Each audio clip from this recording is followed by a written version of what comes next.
you're suddenly in Magic Town. You're in a place where none of the norm matters. All that matters is being your true self. Hello, my name is Kay Anderson, and this is Lost Spaces, the show that is all about lost queer spaces. Only it's not really about that at all. It is about the memories of the people who drank there and danced there and fell in love there. Every week I talk to a different person and I find out what relationship they had with a particular queer space and how it helped to shape the person that they've become. So I love, I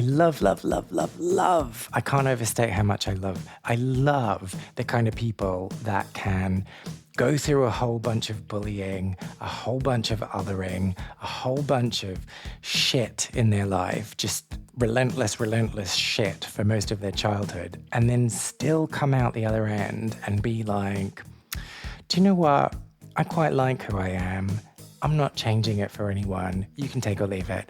And I think it's so intoxicating to me because I'm still terrified sometimes of saying the wrong thing or being perceived in a certain way or just like getting it wrong. And I shrink myself down when I really shouldn't. Anyway, this isn't about me, this is about my guest.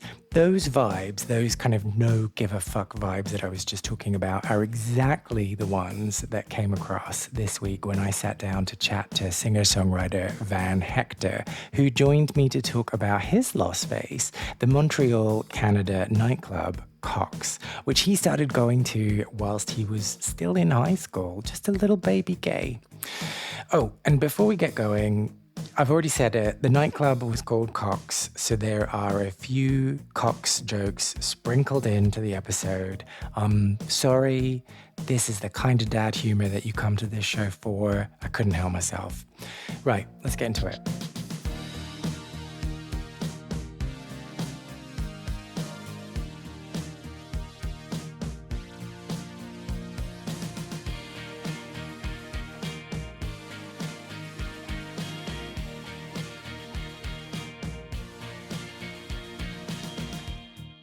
Do we need to get all of our Cox jokes out of the way, or can we just pepper them into conversation as we go? I mean, you really are. You're the leader here, so I'm just following. Okay, well, if we were to get our Cox jokes out of the way, Yes. like, what would be your first one? I never had any, in all honesty. Really? I really never had any because I just thought it was a genius, artistic, almost a punk name for a club that was, I thought it was a very rebellious name. Mm-hmm. I loved the provocation of it. You know, we were just still very homophobic. So it was kind of like there was something they walk by KOX and then they pronounce it Cox. Oh shit, I just said dick. And it was, I loved that. I remember loving that, you know? So I never had a joke about it. To me, it was almost like like a shrine. I was like, yes, this is a saint place, you know? Well, you can joke about something and still cherish it. True, but I actually never had the. Okay. Also, probably I don't like the puns. You know, I'm very. If I hear a pun 700 times, I'll roll my eyes by the third. So. Okay. I was too much of a snob, actually, to do Cox jokes. Okay, so basically, I just need to refrain from making Cox jokes throughout No, you this can now conversation. because it's been 35 years. It doesn't matter now. But I think when everyone was doing them and I was the biggest ass snob, no, it was beneath me, you know. Okay, so Cox. I'm going to enjoy Yes. saying it, if nothing else. Yeah. I'm just going to enjoy the word in my mouth. Cox. Do you remember the first time you ever went there? Yes, I do. I was still in high school, or a little after that, and I'd found a boyfriend who was an aspiring model, and he was gorgeous. And it was a very hidden relationship because I had my school buddies and I was still in the closet there, and my father didn't know. And so it was really with him, it was a hidden thing. But he used to come and pick me up at school in his motorcycle. How fucking cool is that? Do you understand what I'm saying? None of my friends will know I'm gay. I'm going to get on the back of this motorcycle with this strange Actually, man. it made me cooler because you see, I knew someone who was much older, gorgeous, in full leather. You know what I'm saying? So And like there were no alarm bells ringing in your friends' heads. not at the time. At the time, I think in their little minds, a What? faggot. What How did you explain him to them? he's a friend. A I made a friend. friend. I made a cool friend. He smokes Marlboro cigarettes. He wears a lot of leather, and he's going to be a model. And he's already started modeling, and he has a motorcycle, and we're friends. So he picks me up and shit. And then we go and it was like I became even cooler. So it was just like, oh my god, this guy's popular. How did you meet this guy? Sorry, Oh I'm taking god, us off topic, but it's all right. I'll do it fast. At a shopping mall, I was. At the time, I was taking care of my sick grandfather who'd just been amputated, and we took him in to our house to just because when my grandmother died, we took him in, and I had a very close rapport with my grandfather. Physically, I'm exactly him, which is very strange. As I age, I kind of know what I'm going to be looking like in 10 years because I know, you know. And so I don't know, he needed something, like I need underwear and I can't ask anyone around here. So here's some money and get me some, get me underwear. And so it's just like a shopping mall. And I saw this guy and it's just this Greek god. And I was like, oh my goodness. And we hit it off. I forgot about the underwear. We spoke for a long time, and then he became my boyfriend. And that would have been my first so boyfriend. you saw a good-looking guy in the mall and you just approached him. I'm like that. I'm cocky. Wow. So yeah, I've always been cocky. And so he brought me to Cox. And I remember, first of all, it was a grand entrance with red carpeting, and many nights, this night was one of them, they would, sprinkle, it's not very, Greta wouldn't agree with this, but they would sprinkle a lot of glitter on the stairs. Oh, I hate it already. But this is 1992, and I'm thinking, wow, just that in itself impressed me. And then we walked into this crazy place which had kept all of its charm, from Art Nouveau.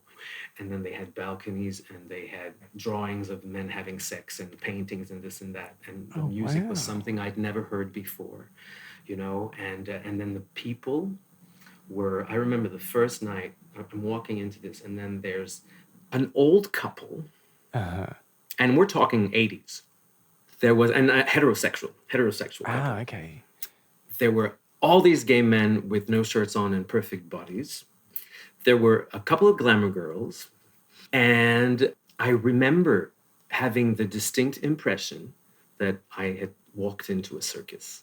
I felt like this is better than a club. This is a circus. And I've always known that I belonged in a circus. So it became my home. So just this instant, like, this is it, I've arrived. Yeah. Yeah, very much so. And I think that, as a singer, I don't do normal shows. I don't do conventional shows. I actually do events that involve some slapstick, glamour girls. There's always a DJ. It's not just about me singing. It's me. Sometimes I'll dance with the folks and I'll dance with. And I think I got some of that there. I think I got some of that there because it was just not. Some of that was copied from Studio 54, 20 years earlier. Yeah. But it was still very fresh to me. And I loved the fact that you could be anyone and you were part of the family. So let's take a step back then. When describing this situation for you at this time, so 1992, end of high school, you'd said that you were in the closet. Mm-hmm. And then I went further back into the closet at Cox. You found like an extra door and went through that. In Cox, I found the person who would become my girlfriend for 4 years. And so, yeah, I regret nothing, mind you. Well, that doesn't mean you went back into the closet. Doesn't that just? It kind of did. I kind of did. It kind of did because I was going out with this hot guy, and he was an asshole. He really was, and I'm so happy. And this is the model. Yes, I'm so happy to report that he's lost his looks and is totally fat. And now the outside finally looks like the inside. Yay Very for happy. that. Um, Yay. so he was a very, as it turns out, he was, I don't dwell on things, and I don't, we all go through shit. It's not the end of the world, but he was very abusive, and she was Oh, not, it wasn't cool. It wasn't a good relationship. So little sneaky girl from my art classes was always around us, at uh-huh. Cox. And then when she saw that things were shaky with the model, she said, "If you come with me, if you leave him and you come with me, I will make you the happiest you've ever been in your life." Now, having not been happy at all in my life, I decided to give it a whirl. Okay.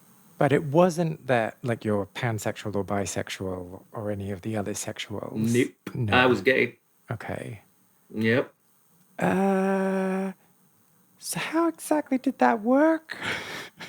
Well, not very well. Not very well. No, it's not true. We had two absolutely wonderful years where, and we just went. We went to Cox every weekend, Uh-huh. regardless. By the way, and then we all migrated to another club. But we went to Cox every weekend. We were there at some point their favorite straight couple, because we dress really well, and I by then I was developing my sort of dandy kind of persona that Hmm. I'm still doing today on stage. It's like, no, I want to wear, like wear suits, but I like them velvet, and I like, Hmm. just very dandy. And we became popular to the point where they'd let us in, and we'd always have drinks and this and that. And that girl was in fashion, so she was always like made up and dressed up in a way that was over the top and beautiful. And yeah, so we just went back to Cox. How did the relationship go? Well, I didn't cheat for about 2 years and a half, and then I did. And when I did, it was just like there was no stopping me, and everything collapsed Okay. because you can't Okay. chase your nature. I need to dig into this a bit more. So for that 2.5 years, Uh-huh. how did you justify it to yourself? Giving it a try. Yeah, that really was that. It really was giving it a try. My father was so homophobic. He was thrilled. And there is a father in me. I've accepted that I don't have children, but there is a father in me. So there was that perspective. Uh-huh. If I were going to have children, I loved her family as well. So there was something there. Yeah. And I'm absolutely not pan or anything. I'm very gay, but had I been very heterosexual, I probably would have had sex with a man once or twice. I'm curious. Hmm. I was curious about it, and the thinking behind it now that all these years have passed is, well, at least what it did is it really made me aware of how gay I am. Sorry to laugh. you know, like, yeah, like you just love penises, okay? So, Yeah. yeah, I'll say it. You love cocks. Huh? See? Oh, Oh, I oh, did one. yes, Yay! yes. Okay, but Plural, too. did you Go on. like all the cocks? But within that, Hmm. like I get the experimenting, I get like figuring it out, but I don't get 4 years worth of doing that. The first 2 years and a half were so life altering. Uh-huh. I think some relationships are necessary. If they're not the relationship for you, you got to go through them. You have to. Yeah. And what was happening was we were two artists who were struggling with a lot of mental issues and a lot of emotional issues. And we grew a hell of a lot together. So for the first 2 years and a half, I wasn't even missing Yeah. sex with men because there was such an evolution.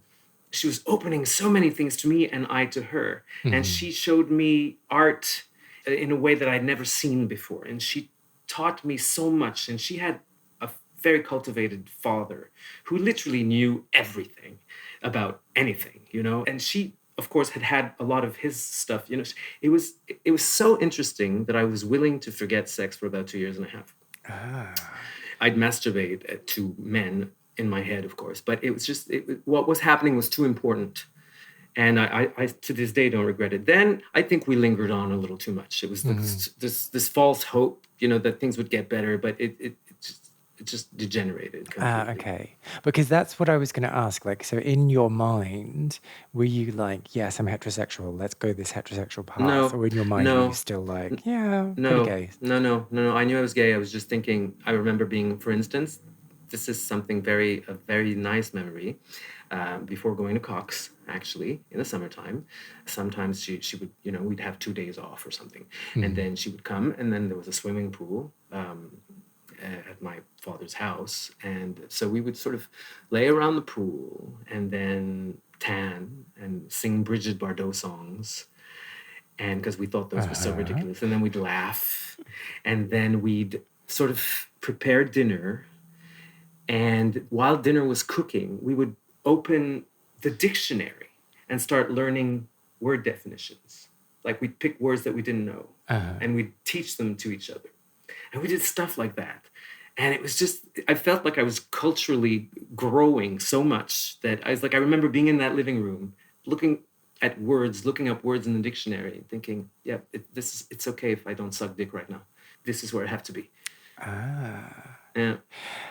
But then, after 2.5 years, you needed to suck the dick. Well, all it takes is one dick, and I'm back on the orgy roll, Oh. So was it a magnificent dick then? It was very good. It was behind a stool, like I just saw the dick and the thighs. Oh, underneath a stool. Yeah. Okay. Yeah.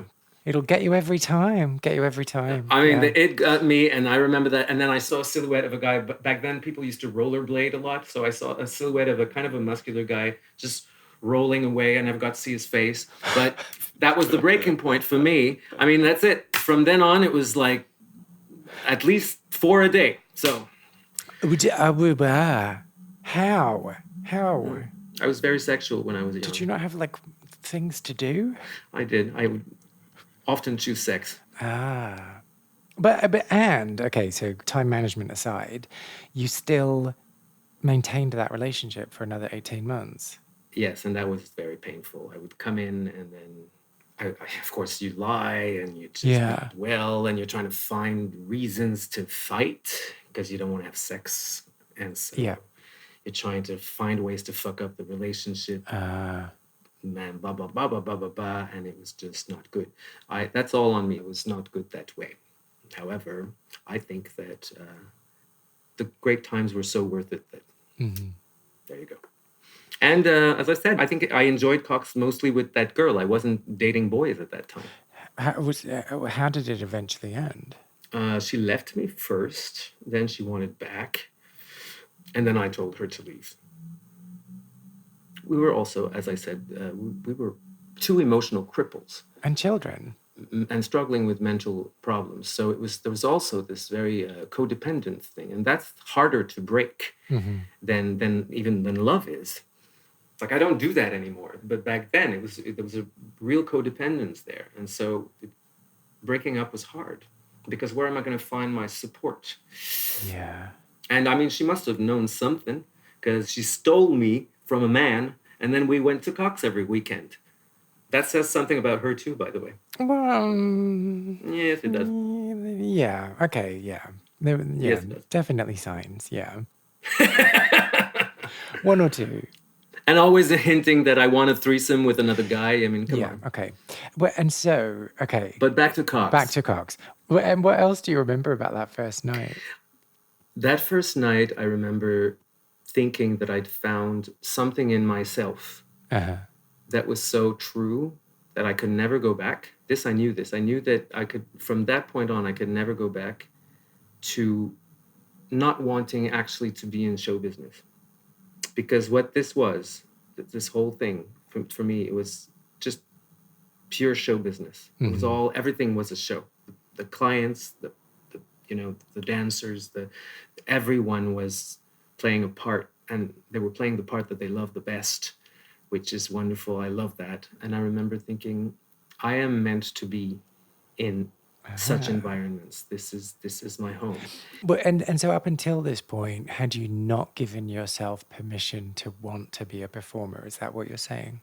I'm saying that having had a very strange ride in show business, I started in a punk band in my 20s, and then I had a very long time of nothing worked for me, and only a couple of years ago, my music sort of exploded in little circles, and I'm finally back kind of on track where I always thought that I was supposed to be. I love the fact that I've had very, very low years, but all the Cox energy and memories were sort of, I noticed it, that they were very well stocked in me, just waiting to come out again. But there was no opportunity for a long time. Now I have an agent who's allowing me to do whatever the hell show I want. I've got partners who like my ideas, and so it's time to do me. It's really time to do me. I've got all the elements I need. And I realized that I was super, super influenced by maybe not Cox itself. Maybe it was just the feeling of it. But I'm definitely trying to reproduce the feeling that I felt when I walked in there. And I'd like, if people feel the way I felt when they leave one of my shows, although it's not the same, that's the feeling I want to generate in them. So describe that feeling to me. It's you're suddenly in Magic Town. You're in a place where none of the norm matters. All that matters is being your true self. Anything is allowed so long as you're in tune with your true soul. So drag queen in 4 pairs of lashes, that's actually her true self. That's actually her true self. She's truer like this than she would be in a pajama with no makeup on. I truly believe that. And so on and so forth. And you're like this, that's you, And there was this man who would come in full glitter. We don't know why. We don't know why. Like, why? Because he hated the planet, basically. Yeah, well, we didn't even speak about that so much back then. I remember being horrible. I remember throwing my cigarette butts on the sidewalk, Oof. Oh, yeah. That was the time, We felt good about ourselves when we recycled 2 cans a week. Like, I've done my part. Come on. Yeah. Oh, this really isn't a laughing matter. Why am I laughing? No, well, because it sometimes when things are so, tragedy and comedy, very close. Oh, yeah. Very close. Bedfellows. Yes. And then there was the catacomb downstairs. I have to talk about those. So that's literally just, it was like, would a replica, I would say, of one of your back rooms. One of my back rooms? Well, no, Europe. Yeah, one of yours. I could see a little door behind you. Which one of them? There's like several back there. The one with the big schlongs. But wait. So are you saying there are no back rooms in No, they're Canada? not allowed, and they're still not allowed. So they made it a club that resembled the back rooms, where a lot of sex was tolerated, but the place would get raided. Okay. And I remember there was one big raid in 1990, and then there was a huge one somewhere in 1994. And shortly after that, the place went down because people were afraid to go. And that night was one of the rare nights we were actually watching it on TV with my girlfriend. Oh, wow. Yeah. Oh, wow. I was like, oh my God, it's a good thing we decided to skip tonight. Shit. But okay, so this catacomb, you were describing it to me. Well, it was very dark. It was barrels. It was a completely different atmosphere. Everything but glamour. And it had a very leather quality to it. There's something I remember. I won't name names because it's useless, but I remember going to a very, very, very sophisticated French restaurant with my father about twice a year since like 1981. And the maitre d' at that restaurant was always very elegant, and he was a loudspeaker, but it wasn't bothering you. He just had this eloquence. Yeah. He was like theater. Bonjour, messieurs, dames. And I remember going to the catacomb one night. I think I'd actually told my girlfriend, look, I'm going to go downstairs for a little bit. And she let me, by the way. That's weird too. And so You need to stop putting the blame on her here. So I'd go, and I remember falling like smack dab in that maitre d's full hard-on, wearing chaps and nothing but chaps and a harness. And it was actually huge, and he was like, hey, you want it in French? Like, hey, tu l'as vu, hein? Tu l'as vu? And I was like, wow, I'm finally understanding the full persona now. Of course, this maitre d' has that flip side. It all makes sense now. But I remember that it was because there was still a very homophobic climate, that catacomb place was somehow a lot of closeted men. Okay, I'm going to respond to what you've just said, but first of all, like, did you want his D or not? I never touched it. No, Oh. it was too weird because like I knew that I was seeing him 2 weeks from then with my father. Well, yeah, but then it's nice to have. Okay, well, anyway, so I still see him. By the way, he's still walking now. He's retired, and I see him. And every time I see him, I'm like, oh, he's certainly have a beautiful dick, Mister. And I'm thinking, if nothing else is going on in your life, at least you know you've got a big dick. well, because he's really old now, and he's frail, and I think that he's super frail for some reason now, and this and that. But I just think, well, I know that behind those jeans, there's still something nice. But, okay, let's not think about this old man's penis for now. Not that there's anything wrong with old man penis, if that's your thing. Right. But you were saying that in the catacombs, there were lots of closeted men. Yes. And that kind of like links into something I was going to ask, like whether the vibe was very different in the catacombs than the rest of the club. As I said, yes, you had the very festive party, anything goes, anyone comes. It's, you're not like... Well, anyone comes in the catacombs as well. We'll ask that to the cleaning lady. Why's she got to be a lady? I know she is. I remember her, actually. This is actually true. I remember because she was very, she was very happy when it was 3 a.m. Let's just put it this way. She had her cleaning to do, okay? So get the fuck out. I remember her. No, upstairs, it was almost all about not hiding. Uh-huh. And people would walk in, the grand entrance, and they would want to be seen. And even if they were straight, it didn't matter because they were going to the coolest place in town and this and that. And so there was something of like almost ostentatious about the upstairs and show-offy. Whereas downstairs, first of all, it was like a side door. And then there was a whole other vibe. And yes, it felt like a secret. It truly did. And you would meet your banker, you'd meet your, you'd put the puzzle together. You'd be like, oh, that was that look that he gave me there. Oh, I'm getting it now, So are you saying that you'd never really fully understand someone until you understand their sexual proclivities? I'm not saying that, but I'm saying that in order to really understand a person, you need to have a full picture. Now, when they spend their whole lives hiding a side of themselves, you can't completely know them. And all of a sudden you see them in their true, in the truth that they're hiding all the time. And yeah, you understand a few things. You're like, oh, I understand this comment, and I understand why this is so important to them. Why they don't want to talk about homosexuality so much. Why is it such a taboo topic when we're out there? It's because you are yourself, So okay, I'm getting it now. I understand. There were a couple of things like that I, again, changed my approach to these men afterwards when I saw them with their clothes on in society. Yeah. Yes. And were there any other adventures that you had in the catacombs that you want to talk about, maybe? Well, let me put it this way. Once that thing happened in the bathroom with the rollerblade guy. But, I mean, it's so 90s. We just have to take a moment to appreciate how 90s it is. Sucking off a guy on rollerblades. Anyway, carry on with the story. Yes.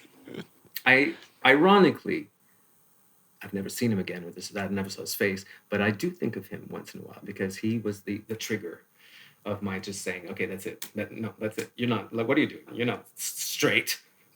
So, as I said, yes, from that point on, it was quite terrible. I had a lot of sex in the catacomb, and it was not legal, and I was fortunately never in a raid, thank God, because, you don't want to get arrested when you travel a lot. You don't want to have that.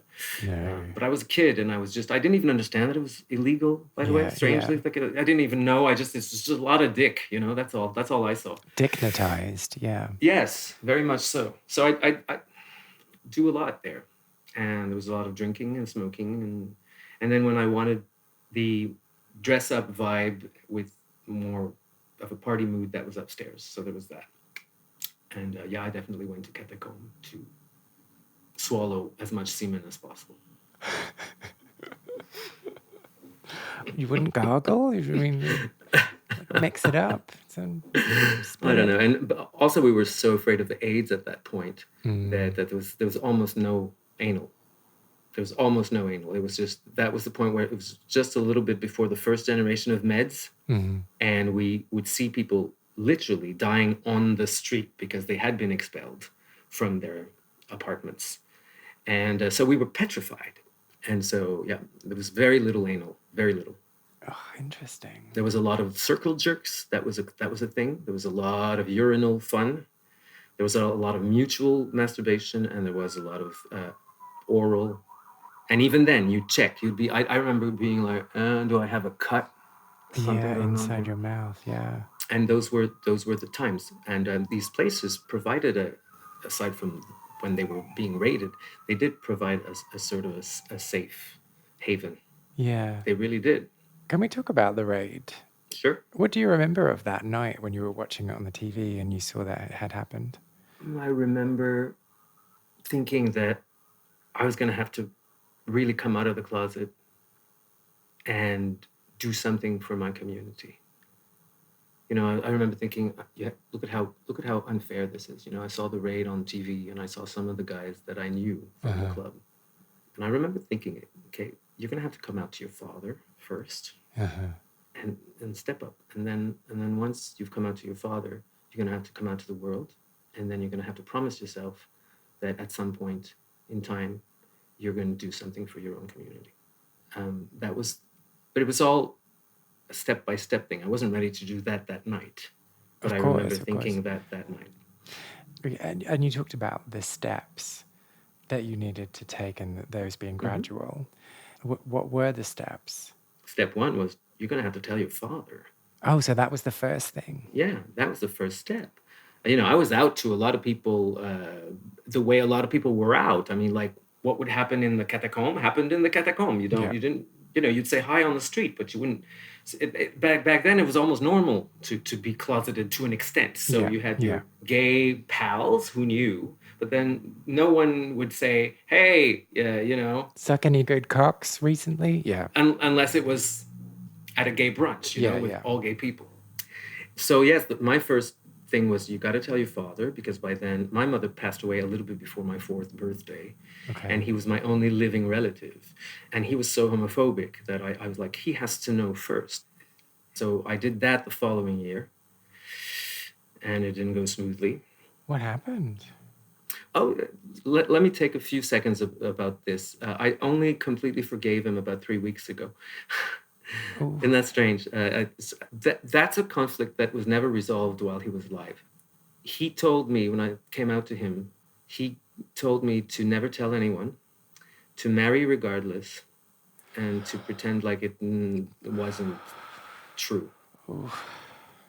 Yeah, you're feeling like that. That was my reaction. That started a war that honestly never ended. I mean, he was on his deathbed. We were still fighting about that. I was taking care of him during his cancer, changing his fucking diaper, doing all these things, and we were still arguing about that. It never got resolved while he was alive. And strangely, 3 weeks ago, for some reason, I thought of him. And I thought, that piece of advice, as wrong as it was, and as naturally angry, like my anger was so legitimate. Because he was basically telling me not to be me, is what he was telling me. Yeah. Now I get it. It came from a place of love. It came from a place of love. It really did. It's just, it took me all these years to figure that out because I was too angry. Now, he was born in 1925 in France, in a very Catholic little neighborhood where gays, in his perception, should have been castrated. And so his reflex when I told them was protect my little baby, because I was the baby. And also, don't forget, I'm not only the baby, but I'm the one that grew up with him. We were totally alone, him and I. Mom was dead. So it was like his first reaction with what he knew and understood of life was never tell anybody. I'm finally okay with it. Because now I'm doing what I want. I'm doing what I set out to do. So it's no longer an inner struggle. I'm really doing it. So now that I'm out there and trying to change a couple of things, if I can, it doesn't matter what piece of advice he gave me. But, okay, so there's the telling him and him giving that advice to you, and then this period that you talked about, caring for him whilst he was dying, what's in between? Like, did he have that conversation with you and then everything went back to normal? I'm doing air quotes here. Or was there a period where you weren't talking? I actually, I'm going to say that it's very private, but I don't mind saying it because I don't mind saying certain things that are private. That they're usually the most important ones. I actually, this will answer your question. I said a prayer 3 weeks ago when it sort of like just dawned on me. And I'm like, I call him, his name was Prosper. And I'm like, you know what, Prosper, you're completely off the hook. You really gave me the best advice you knew how to give, understanding what you understood about life and society and certain things. So it's okay. And I found my path anyway now. So I can't really blame you. You must have done something right because I actually followed my soul. You may have told me not to do it, but you also taught me to follow my soul. So you didn't fuck up that bad. So it's like, you're off the hook, Prosper. And then the other side to that was, I hope you're going to forgive me. And I think you do, but I hope you forgive me for being such an asshole son. Because from that day on, it was on. I was at war with my father for decades from that comment. I push him and I punch him and I'm like, I'd be like always doing this to his heart, I'm gay. Oh, I saw this guy, he's so hot. I hope he has a big dick. I just bust into him all the time. Anything to make him feel as uncomfortable as possible. He wanted a fighter. He wanted a fighter. That's the first few things he told my mother. I hope this one is a fighter. I was just like, well, he got a fighter. And was that till the end then? Yes. You were telling him about the big cock you saw whilst you were helping him? No, that was, 20s. But then towards the end, it was still a thing of like, but because he was still trying to find a cure for homosexuality behind my back. And then I'd figure out about it while taking care of him. I'd find the newspapers where, is homosexuality curable? And I'm like, what's this? And then we'd have the fight all over again, And this is like 6 weeks before his passing, Yeah. It never ended. It never ended. We did say goodbye on good terms because there were perks to that relationship. But and actually, it's very funny. But as weird, because he was a very bizarre man, hairdresser to the stars. Oh. He should have been okay with fags, really. But then here's the weird part. Because I want to get it back to Cox, and you're bringing back Cox memories. He'd drive me there. Oh. Like wave you off whilst you were like getting ready to go down on your knees. You can't blame me for having needed like more than 20 years of therapy to finally be where I'm at now. All the signals were so mixed. Undoing that takes a while. Well, okay, but in your dad's defense, he might have just seen that the club was called Cox and thought, oh, it sounds like they play badminton there. He knew exactly what it was. And the thing was, on certain nights that I was going dressed a certain way, again, I never doubted his love. He was afraid for his baby. So he's like, look, if you're going to take the subway like this, I hate what you're doing. I hate where you're going, but I'm taking you because I don't want you in the subway like this. I don't want anyone to kill you. And then he, and it was never that bad. I was always dressing kind of cool, but for him, sometimes it was so off that he was like, yeah. So it was, and he knew where he was taking me very well, and he disapproved, and but he wanted me to be safe. Oh, thank you, Dad. I know. It's a very twisted relationship. And sometimes I talk to my mother, and I'm like, really? I mean, I get it. He must have had a big one, but you really chose a very, very complicated man. Okay, the solution to everything is not large penises. I just need to put that on the record. Okay, well, you live your way, I'll live mine. Okay, all right. Okay, so in having this conversation and talking about Cox and talking about the memories from that time, what do you think this space taught you about yourself? That the norm wasn't for me, and that it went beyond my sexuality. I'm not part of the norm in so many other ways than just in terms of sexuality. It was a mirror that showed me how I was actually outside the box in so many different ways artistically, in terms of the music I liked, in terms of the types of people I enjoyed hanging out with. There were so many underdogs turned superstar at that place. And although I didn't get along with all of these people, some of these, you don't have friends everywhere, but I remember feeling a great sense of something, a huge bond between these people and me and myself, because that's what I was going to become. I was going to become somewhat of a shining something, using the fact that I'd been an underdog for a very long time. I would use all the rejection and turn it into something luminous. And that's when I saw all of these people doing that in different ways. I was like, yeah, but that's also what I want to do. That's, I want to take all of the rejection and all of the pain, and instead of just staying bitter and mean, I want to express it in a way that's super, super beautiful and hopefully bring beauty into the world. That was the feeling. When you walk into a place and you're just, yep, this is what I'm supposed to be doing. I'm supposed to be here. That's a good feeling, especially when you rarely feel that way. This is where I'm supposed to be. If you enjoyed hearing about Van Hechter's seedy adventures in the basement, then why not give him a little follow on Instagram, where he can be found at Van Hechter. And did I mention that he is a musician and you can go and stream his music wherever you stream music from, which is Spotify, Apple Music, wherever. And whilst we're spreading some social loving, why not follow me on Facebook, Instagram, or TikTok, where my handle is Lost Spaces Pod. As always, I would really appreciate if you took the time to subscribe, leave a review, or just tell other people who you think might be interested in these little stories that we're telling on this show. My name is Kay Anderson, and you have been listening to Lost Spaces.